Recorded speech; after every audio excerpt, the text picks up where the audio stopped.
Hello, and thanks for tuning in for another edition of View from the Left Seat. I'm Dave Snidak, Endeavor Air's Communications Manager. Still in Oshkosh, still taking in the air show. It's actually going on right now, so if you hear some radial rumbles, that's a good thing. I'm here with Jim Lauria, and Jim has been with Endeavor for a while. Jim, why don't you tell me a little bit about your position and what you do for the company? I'm the CASS Analyst in the Tech Ops Department. I work on health of the organization. We take information from QA, training, maintenance, and inspection, put it all together, and do trending month to month on it. So your job is very much integral to keeping the operation up and running. Is this what you've always done, or what other types of roles have you held in the aviation field? I'm an ANPIA outside of Endeavor. I worked for Delta Airlines and Northwest prior to that. I was a technical writer and then a process control engineer. I'm also in the 133rd Airlift Wing as a propulsion technician. Cool. So thank you for your service to our country. Thank you. So we're here in Oshkosh, Wisconsin, of all places. It's not often you run into Endeavor employees at a place like this with hundreds of thousands of people that come here throughout the week. You're here for a pretty special reason. Why is that? I work very closely with the Commemorative Air Force Minnesota Wing. We have a B-25 bomber, BT-13, and an L-5 that are all presented here at Oshkosh this week. So those are some pretty amazing to see planes, not just on the ground, but up in the air. You guys are doing flights with some of the planes?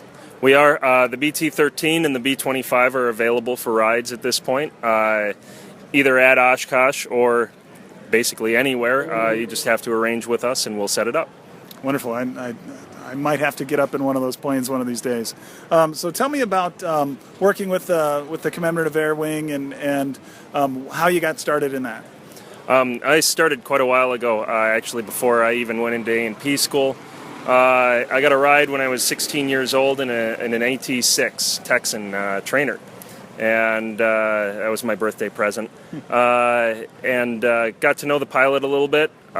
Came back when I was about 19 years old and ran into the same guy again. He got me involved with the CAF, and at the time it was called the Red Tail Project. It was a P-51C model that was just getting finished up from its restoration. Joined the unit, ended up meeting my wife there in 2002. We got married there in 2005, and now she's in charge and I'm second in command. Well, we all need co-pilots in life. So tell me a little more about Miss Mitchell. It's got a pretty storied history. Absolutely. The original Miss Mitchell was flown out of Corsica, an island off of Italy, and she flew missions into Italy, Germany, basically all over the southern European theater. She went through the entire war without a major casualty on her. She went through over 150 missions ultimately, and then was brought back stateside. The original Miss Mitchell was used for target practice by the Air Force. We painted our aircraft up as Miss Mitchell, due in part to the fact that up until a few years ago when he passed away, the crew chief from the original Miss Mitchell was part of our wing. So for you, working with the wing and working in aviation has been a family thing. Talk about just coming here and celebrating this with the greater aviation family, celebrating EAA AirVenture. EAA is fantastic from the standpoint of it's old home week. Everybody comes out. You see the guys you haven't seen for at least a year. We just keep running into people. In fact, for this interview, it was supposed to happen a while ago. It just ran into person after person after person that we'd known from before. It's just great to drink beers, catch up, and have a good time. So you've been to this show many, many times. What's your favorite thing about coming here? Favorite thing about coming to EAA? It's who you'll run into. For example, the majority of my time has been spent helping Lieutenant Colonel Dick Cole, who was Jimmy Doolittle's co-pilot, around the air show. We brought him in on Miss Mitchell and have been working with him ever since. That's been great. Supposed to meet Bud Anderson, Old Crow's ace pilot, tomorrow. and you get to meet some of the really just fantastic heroes that fought in World War II in Vietnam, and then the guys today. Why is the work that you and your wife Amy and the team at the Commemorative Air Wing, why is the work you guys do important?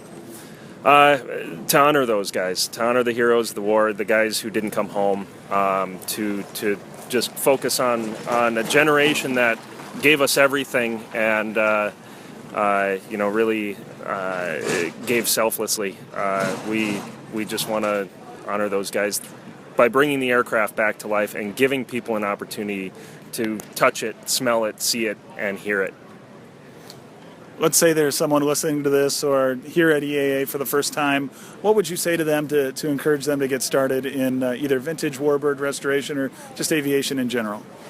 There are so many ways to get involved. The biggest thing is ask if you can become involved. Come up, talk to us. Any number of warbird operators, just the community in general. The EAA, the experimental community, the vintage community, they're really open and welcoming, and if you show an interest, they'll show an interest in you.